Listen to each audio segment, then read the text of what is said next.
What do you get when you combine a last dying wish with one of the most important auto manufacturers in the history of performance cars? You get a car with no compromises, no safety features, just raw driving experience. You get the Ferrari F40.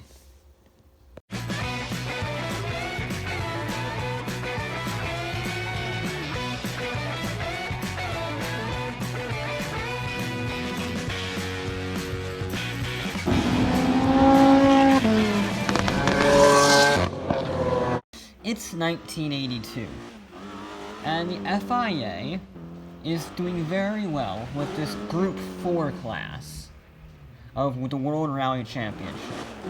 However, they looked at those rules and said, how can we make people and manufacturers want to take part in this more? So, they took the rule book and burned it. Which means it had the rules for this new series called Group B was no convertibles, 2 doors, 2 seats, and you needed to make 200 of them, and that's it. Those are all the rules. So manufacturers were able to go a bit wild, and everyone was getting involved in it. I mean, everyone, even BMW, who's not really known for rallying, was trying out these new Group B regulations, and a little Italian team called Ferrari wanted to take part. You see, they were already somewhat rallying the 308 GTB. There were already rally versions around town, but no factory teams, obviously, and Ferrari saw interest in this new rally series. So, they homologated the 308 GTB into Group B regulations. They called this homologation special the 288 GTO. That cut the weight down of the 308 by 500 pounds, and it made 400 horsepower. Unfortunately, by the time the 288 was homologated in 1984, the rally cars had gone a bit mental. Yeah. So, Ferrari responded to this increased performance by making the 288 GTO Evoluzione 2. It had bigger turbos, aka 650 horsepower, and the car weight was cut down to just 2,100 pounds. With the crazy bonkers aerodynamics, it had a top speed of 225 miles an hour. And by the time they finished this magnificent beast of a car, Group B was cancelled because of several fatal accidents. So there are 5 288 GTO Evolutions without a purpose. And Ferrari had just spent a bucket of money on these cars. And Enzo Ferrari did not want to have his last project be unused. Because he was getting pretty old. He knew he didn't have much time. So he wanted to go out in style. So he authorized his engineers to build the ultimate road car. No compromises. So Ferrari would use the Evoluzione as the basis of a road car. People often complained at that time that Ferraris were becoming too plush and too comfortable. So they tackled this head on by having no comforts at all but air conditioning. They had air conditioning. What they didn't have was sound insulation, soft suspension, leather trim, carpeting, glove box, sound system. Even the door handles were pieces of string. But all of that brutal weight saving meant the car weighed just 3,000 pounds. That weight was also helped by the utilization of carbon fiber, aluminum, and Kevlar on the construction. And then we get to the engine. They took the 288 GTO engine, the 2.9-liter twin-turbo V8. They reworked the whole thing, so it now makes 471 horsepower, 426 foot-pounds of torque. And when you combine that power figure with that weight figure, the results are blistering. 0 to 60, 4.1 seconds, and Ferrari himself quoted the top speed of 201 miles an hour. Pause. we're just going to take a little time out here for a second. You see, several independent testers that reviewed the F40 never actually reached the 200 mile an hour mark. Even though it is credited as the first car to hit 200 miles an hour, it never actually hit that speed outside of Italy. Road and Track recorded a top speed of 196, Car and Driver recorded 197, and at the Nürburgring, AMS recorded 199 miles an hour. So, now in the grand scheme of things, does that really matter? Not really. Unpause.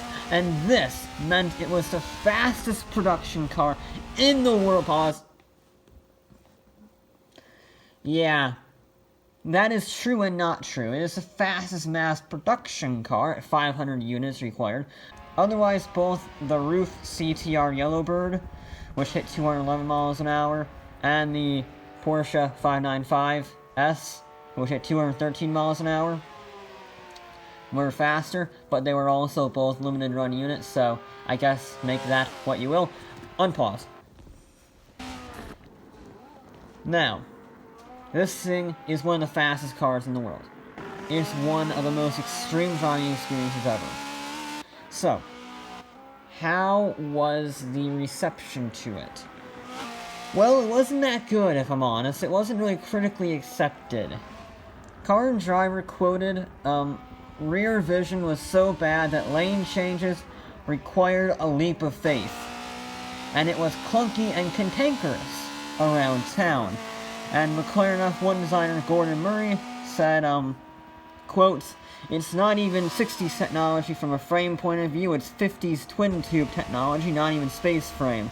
It's the lack of weight that makes the Ferrari so exciting, and there's nothing else magic about the car at all." And when Ferrari offered a comparison test between the Porsche 959 and the F40 at their testing track in Italy, both Automobile Magazine and Car Magazine voted the 959 the better. Fun fact, that was also the last Ferrari-sponsored test they've ever ran. But as time has evolved, the brutality of this car has led it to gain a cult following. Although Ferrari is a racing company and it was based off a racing car, the F40 was never designed to race. Which is weird, but it was never designed to race. Until a Ferrari importer decided it should race, and Ferrari eventually agreed. So they made the F40 LM, or the Competition, they're basically similar things. And think of it as a F40 dialed up from 10 to 11. The boost pressure was doubled to 720 horsepower, and some people say it could hit 900 depending on tune. That was good for 0 to 60 in 3 seconds flat, with a top speed of 229 miles an hour. And remember, this road car weighed 3,000 pounds. The race car saved 700 pounds further. This thing was freaking nuts. A racing version competed in the IMSA GTO class here in America, and the Super GT class in Japan, and in Europe it was entered at the 1995 24 Hours of Le Mans, and had a best finishing position of 6th in class. It's kind of amusing, I'll be honest. The most race-bred car for the road in human history was never that successful on the track, and it's probably because it just got unlucky. The Mustangs were hitting their stride in the IMSA class, as were the RX-7s. Over in Le Mans, McLaren just entered their F1, so it really was not the ideal time to launch a new supercar in these racing series, with the newcomers being so dominant, but it did put up a good showing, and it sounds to die for. You see, I think what the F40 embodies is that just because something is brutal and raw and aggressive doesn't mean it can't be beautiful. Because the F40 is one of the greatest cars of all time. I know I mocked it, I know I poked fun, but it is the best Ferrari ever made. It was designed for one purpose only. Make the driver feel like a part of the car. and it succeeded better than any other car before or since. And I'm including the F1 on that. And I love the F1. But the F40 does that better than any car in the history of the motorized vehicle.